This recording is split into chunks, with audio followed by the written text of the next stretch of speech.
Well, good morning, folks. Welcome to my daily update video. Happy Sunday. Just having a great Sunday wherever you are. I probably won't get this online till later, but I'm recording this. It's Sunday morning in my church here in Sturbridge. Folks are coming in, and it is going to be a great and glorious day. We are baptizing people here today in Sturbridge at our church plant in Otis in the Berkshires. They're also baptizing 3 people there today. So, hallelujah. We're having baptisms and barbecue, cookout. So, hey, a couple of things as normal. If you're new to my YouTube channel, hit the subscribe button down there and check out the links, including our free teaching gift that we'd love to send you when you sign up for our email newsletter. Links below. Boom. But I won't be long today, but let me just share something with you that I've read 100 times and saw something today that I've never seen before. This is so cool. I could preach for 10 years on this one. John 14, we all know John 14:12. The works that I do, well, you do also. Greater works than these will you do, because I go to my Father. And yet, let me go back a couple of verses. John 14 verse 10, Jesus says, "Do you not believe that I am in the Father and the Father in me? The words I speak to you, I do not speak on my own authority, but the Father who dwells in me does the works. Believe me that I am in the Father in me, or else believe me for the works themselves." You know, real quick this morning, number one, we've got to get this, that Jesus's relationship with the Father, he invites us to. Jesus is saying to his disciples who aren't born again, believe me that I'm in the Father and the Father is in me. But now that's what happens to us. I won't do this for the sake of time, but if you went down to verse 20, Jesus says, in that day, you'll know that I'm in the Father, you're in me, and I'm in you.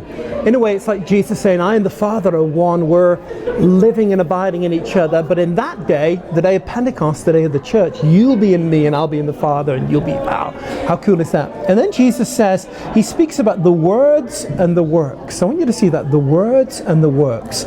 He says, the words that I speak to you, I don't speak on my own authority, but he says the Father who dwells in me does the works. And really, guys, this is the key to revival. It's the key to life. It's about words and works. In effect, Jesus is saying, I speak the words, the Father dwelling in me does the works. You see that? I speak the words from heaven, and the Father does the works. What do we do? Our call is to speak the word, and the Father in us does the works. It's really that simple. The problem for the church is when we try to do the works, and we're not speaking the word. What we should be doing is every day speaking the word, and the Father who dwells in us will do the works. Boom. Really simple thought, but that's such a powerful one.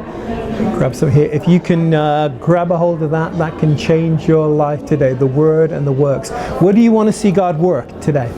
What area of your life do you want to see him move in? What part of your family? What part of your ministry, your life? What are you struggling with? Who do you want to see impacted for the gospel? Really simple. You should be speaking the word, the Father will do the works. If you're praying for somebody today, just begin saying that God is touching them, they're coming to Christ, they're going to be walking with God. That's a man of God, that's a woman of God, even when they're not, and the Father in you will do the works. If you're battling sickness and disease today, it's not your job to beg and plead and try to persuade God to heal you. Rather, it's your job to speak the word. Where does healing come from? The Father in you does the works. If you're believing, like me, I'm believing for revival in New England. It's my job to proclaim the word, and the Father in me will do the works. Boom. Guys, I'm cheering you on. Have a great day wherever you're at. Make sure you're with your church, with your people. Be a committed member of a church. Be on fire for God. Be overflowing with the love of God. And bless you. Bye for now.